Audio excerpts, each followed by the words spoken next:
Good evening, I'm Camelia and this is KiniNews. There's a saying, once bitten, twice shy. Many Harapan supporters have been traumatized by the threatened move. However, PKR President Anwar Ibrahim has not ruled out working with Muhyiddin and Mahathir once again. However, there is one condition. Anwar Ibrahim today did not dismiss the possibility of working together with Dr Mahathir Mohamad and Muhyiddin Yassin once more.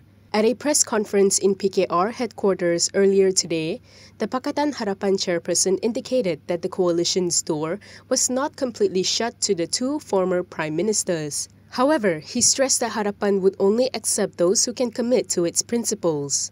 We are now committed to a reform agenda, the PH agenda, against corruption, against abuse of power, against all excesses. And whoever wants to, who agrees, they can come and talk to us. He said this in response to a question on whether he would ever consider taking Pejuang founder Mahathir and Bersatu President Muhyiddin as allies again. On Tuesday, Mahathir told a press conference that the ball was in Anwar's court on whether the two political giants will work together again in GE15. However, he said Anwar is not willing to work with him. The problem is he doesn't want to work with me. I'm a very nice man. About an hour after the press conference, PKR issued a statement to make it clear that Muhyiddin and Dr Mahathir would not be a part of the conversation when it comes to cooperation for GE15.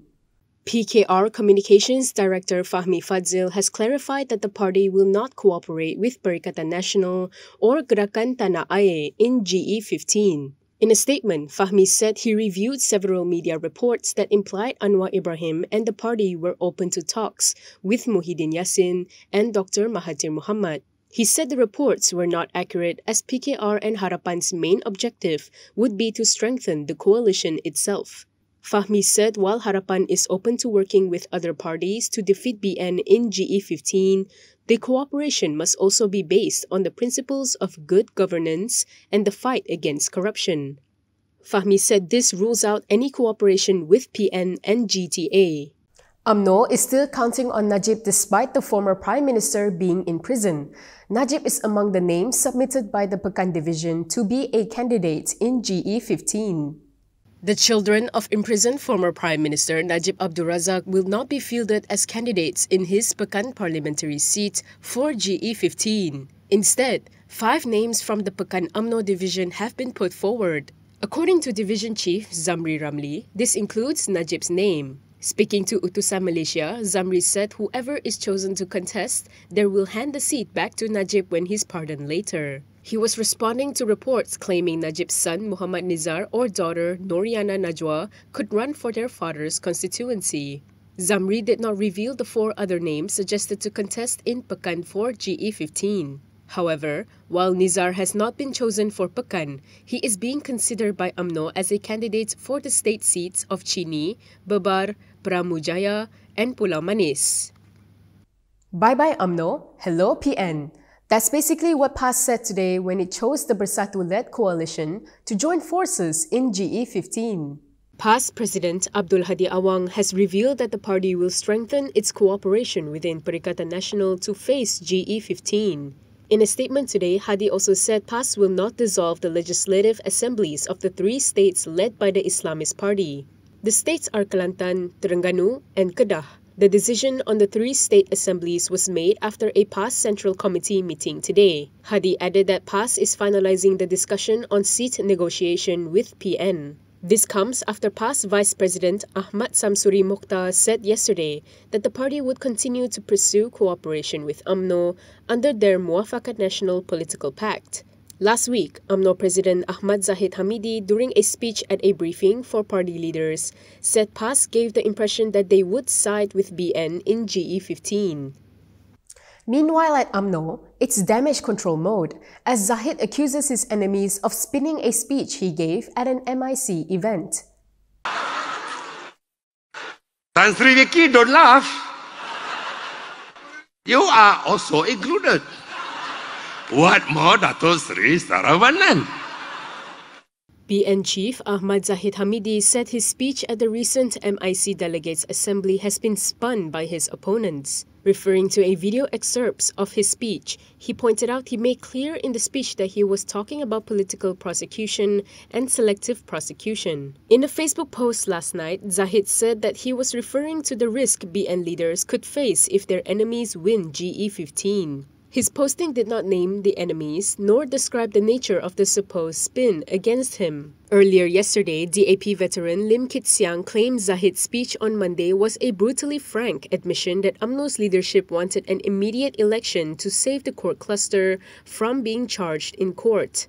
Lim was referring to a portion of the speech where the UMNO president suggested that BN leaders could face criminal trials if the coalition loses the election, and that this could only be avoided if BN wins a dominant victory in GE15.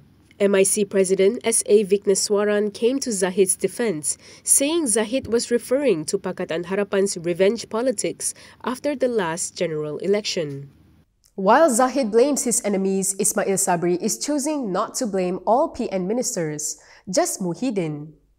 Caretaker Prime Minister Ismail Sabri Yaakob now says he does not blame the 12 PN ministers in his cabinet for the dissolution of parliament.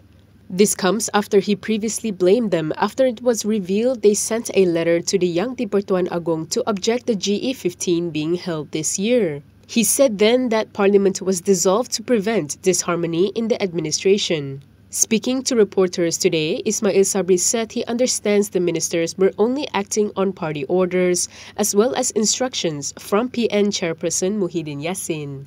He said PN is also in the government coalition, but they attacked the government all of a sudden. However, he added Bersatu Secretary General Hamzah Zainuddin said they had no choice but to follow party decisions. On claims that Parliament's early dissolution is to save the court cluster in UMNO and BN from facing the law, Ismail Sabri said the opposition should be thankful. He said he is bringing the elections forward and allowing the people to choose the government they truly want. Ismail Sabri added that if the opposition questioned the legitimacy of the current government, they should be happy now that he has announced the dissolution of Parliament.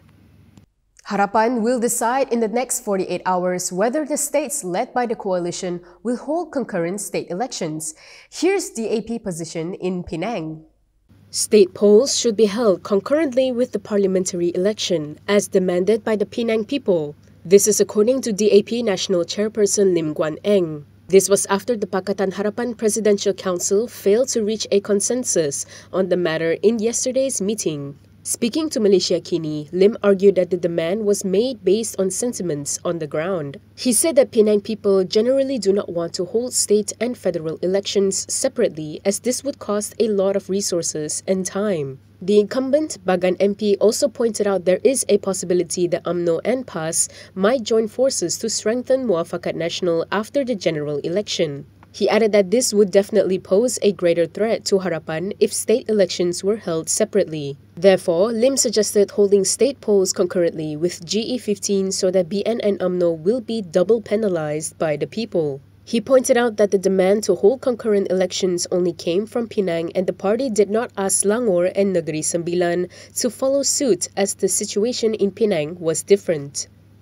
And that is all from me today. For more stories, you can go to KiniTV.com. You can also follow us on Instagram, Twitter, YouTube, and Facebook for the latest news updates. If you'd like to support independent media, do consider subscribing to MalaysiaKini.com. I'm Kimilia. Thanks for watching.